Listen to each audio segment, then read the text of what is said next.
അഗത്തി ദ്വീപ് സന്ദർശിക്കാനെത്തിയ ഞങ്ങൾ കഴിഞ്ഞ ദിവസം സൂര്യോദയം കാണാൻ വേണ്ടി കടൽ തീരത്ത് എത്തിയെങ്കിലും പ്രകൃതിയുടെ വികൃതി മൂലം സൂര്യോദയം കൃത്യമായി കാണാൻ കഴിയാത്തതിൻ്റെ ക്ഷീണം തീർക്കാൻ ഇന്ന് ഞങ്ങൾ സൂര്യൻ ഉണർന്നെണീക്കുന്നതിന് മുൻപേ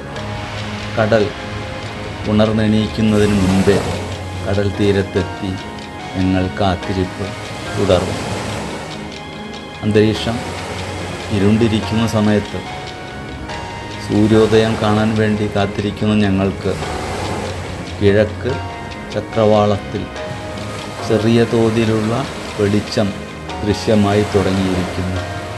സൂര്യൻ്റെ വരവ് അറിയിച്ചുകൊണ്ട് സ്വർണവർണ്ണത്തിലുള്ള പ്രകാശം ആകാശത്തിലേക്ക് വ്യാപിച്ചു കൊണ്ടിരിക്കുന്ന കാഴ്ചയാണ് ഇപ്പോൾ ഞങ്ങൾ കാണാൻ കഴിയുന്നത്. സൂര്യോദയം ഇങ്ങടുത്തെത്തിയിരിക്കുന്നു എന്ന ശുഭപ്രതീക്ഷ നൽകിക്കൊണ്ട് ആകാശത്തിൽ സ്വർണ്ണപ്രഭ ചൊരിഞ്ഞു തുടങ്ങിയിട്ടുണ്ട്. കടൽ തീരത്തെ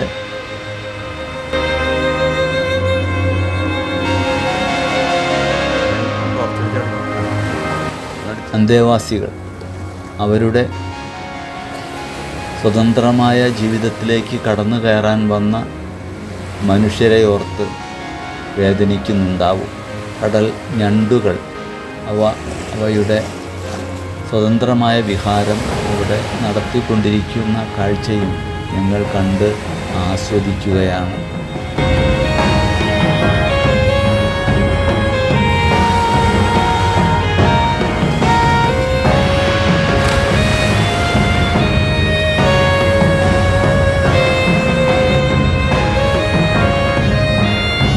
കടൽ തീരത്ത് നിൽക്കുന്ന തെങ്ങോലകൾ സൂര്യോദയം പ്രതീക്ഷിച്ച് ചലനമറ്റ് നിൽക്കുന്ന കാഴ്ചയാണ് കാണാൻ കഴിയുന്നത്. കാറ്റ് ചലനമറ്റ് നിൽക്കുകയാണ്. സൂര്യൻ്റെ വരവിനെ സന്തോഷത്തോടെ വരവേൽക്കാൻ വേണ്ടി നീലാകാശത്തിൽ സ്വർണ്ണ വർണ്ണങ്ങൾ ചാലിച്ചെഴുതിയ ഒരു സുന്ദര ദൃശ്യം, ഒരു വളരെ മനോഹരമായ ഒരു പെയിൻറ്റിങ് കാണുന്ന പ്രതീതി ഞങ്ങൾക്ക് അനുഭവപ്പെടുന്നുണ്ട്.